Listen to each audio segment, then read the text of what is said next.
Hello and welcome to another edition of For the Record. I'm Sean Murphy. My guest today is Michelle Langlois. She is the Executive Director of New England Advocacy Services. We'll learn what that is and meet Michelle when we come back, so stay with us.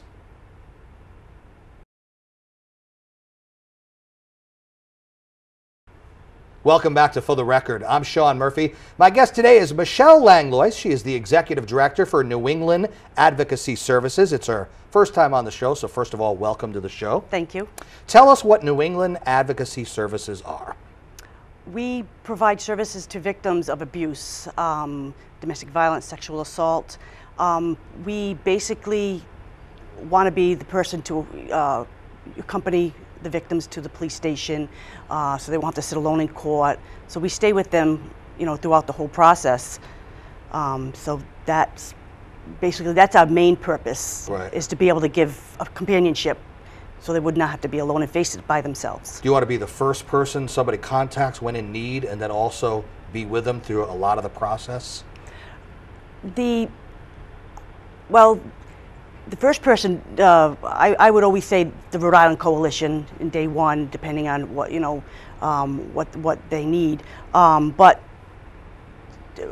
if they don't know where to turn, and they do have that an abuse situation, they can come to me, and I'll find out where they need, where they need to call, what would be the best resources for them, and go from there. All right, as we learn more today about New England Advocacy Services, let's learn a little bit about the person behind it, the Executive Director, you. Let's go back a little bit and talk about how you came to where you are now as Executive Director of this fine organization. Okay, well, after I had children, I decided to do some volunteer work, and I started volunteering for the Women's Center of Rhode Island, which is one of the agencies of the Rhode Island Coalition. Mm-hmm. And basically what I did was, I was a court advocate, and I would meet with victims, talk to them about the situation, what they would like to see happen with the case, if they needed any resources, shelter, support groups, anything like that. Then we would speak with the prosecutor, give them the information, and then when the victim goes up in front of the judge, when the case is called, we would stand on their side, just give them the support. Mm-hmm. But and then if they needed to address the judge, we again would speak for the victim so they would, their voice would be able to be heard. Right, not in a legal sense, but just in a more of a compassionate friend in a way, someone who understands maybe the procedures a little bit more than they would, especially in their current state of mind, maybe. Correct. Right. Correct. And their court advocates are appointed by the court, so they would basically have the knowledge of only what they're supposed to do. Now, when you first got involved in the Women's Center there of Rhode Island, were you finding that there was a need? Were there people like you that were in need, more of you available when you went into it? Was it a whole new world that opened up for you? You're like, wow, first of all, I can't believe this is going on, but they need more of this, right? Exactly. You hear about domestic violence, sexual assault, but you don't realize how much of it there is. And when I started working for the Women's Center, I was amazed at the amount of victims that came into the court, the amount of files they had. It opened my eyes. It was just incredible. Yeah. It seems like it would be a natural progression then for you to start out that. And how did that segue you into what you're doing now? Were there other things in between the Women's Center and the New England Advocacy Services? Or did you pretty much segue right into it? Right into it. As a court advocate, there were things I would see. We were so busy as advocates in the court that there's no time to be able to just sit with the victim and you give them the personal information, just to be able to answer any questions, even if they're the minor questions that they have. Just being in court, it's overwhelming court. Yeah. So I saw that that the court advocates didn't have the time for just sitting down to be kind of like a friend to the victims and just give them that kind of support. And also victims outside in the courtroom that were afraid to come in. That really broke my heart, seeing people out there and, you know, have to be by themselves. They don't know what's going on. And so that's basically where I got the idea, and that's why I formed New England Advocacy Services. Is another good thing about it is you can kind of speak to them in plain English, layman's terms, not a lot of legalese, not knowing, you know, just not knowing what to do next, where to turn, what do I do. Their frame of mind might not allow them to make the proper decision, the next right course of action to take. You're sort of there as a voice of reason, but also, you know, what the next proper step should be. Well, basically, I will not tell the victim what they should do next. What I would do is I would listen to what's going on, and I would give them their options and tell them this is what they can do. And it's up to them to make the choices.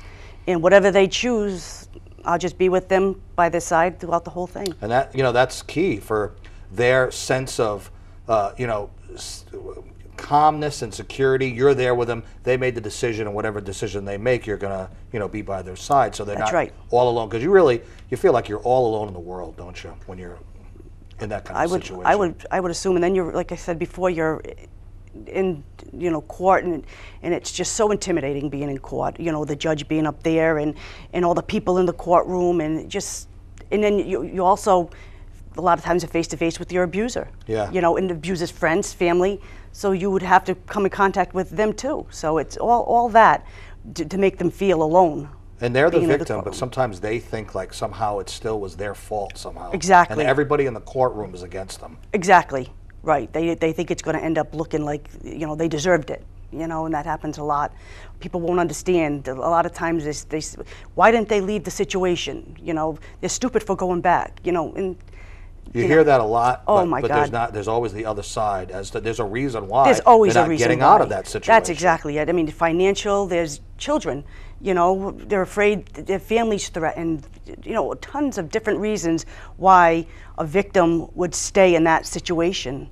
You know, and it's to be someone who doesn't know their situation really shouldn't say they should have gotten out. It's their fault, because it's not. Talk to me about the state of Rhode Island and this. You're there, you see what's going on. Are things improving? Are they getting better? The economy certainly affects it, right? Right, the economy, you know, the people losing their jobs, not having money, this all makes it worse, you know.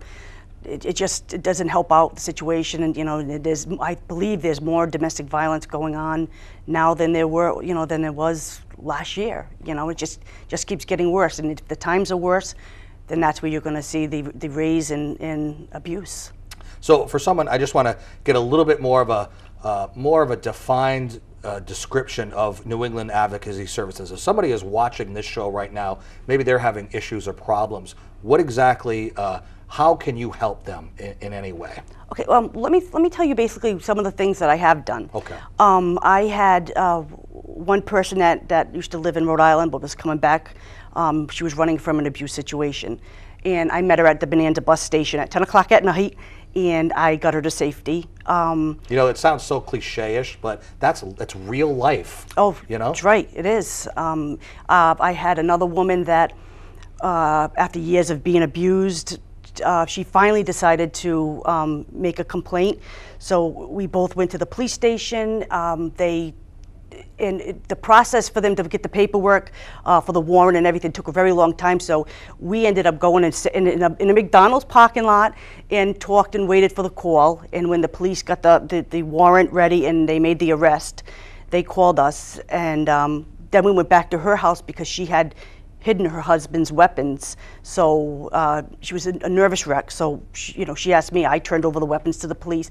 You know, that type of stuff no one else does. Yeah. You know, and this is, I feel victims need that person, because a few of the victims that I had, I believe they would have never come forward because of this first step, or you know, going back to court and stuff. And I really believe that they would have never, you know, went for that restraining order or went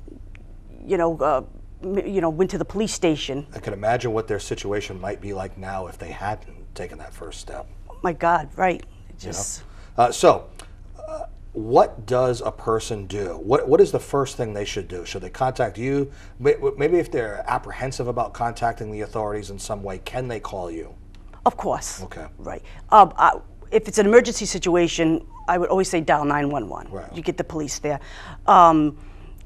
The one place that I would always call first, if they can, and if they're comfortable doing it, would be the Rhode Island Coalition. They have a 1-800 number, 24 hours a day, services. That's basically what I would do, that first. If it's more where they really don't know what they're looking for, who they should call, or have to go somewhere, give me a call and I'll point you in the right direction. I'll help you out.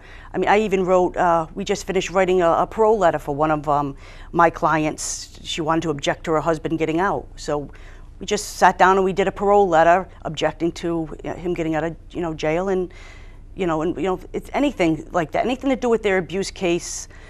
They can call me and I'll try my hardest to point them in the right direction, get them what they need.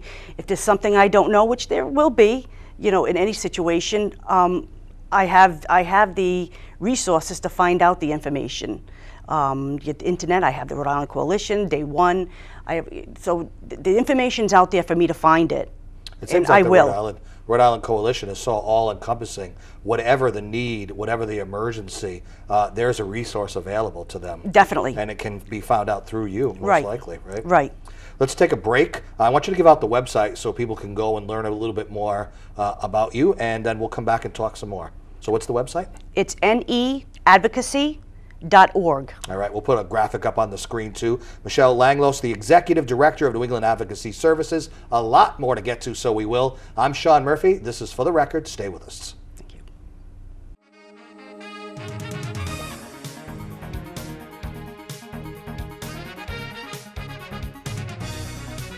Welcome back to For the Record. I'm Sean Murphy. My guest today is Michelle Langlois. She's the Executive Director of New England Advocacy Services of Rhode Island.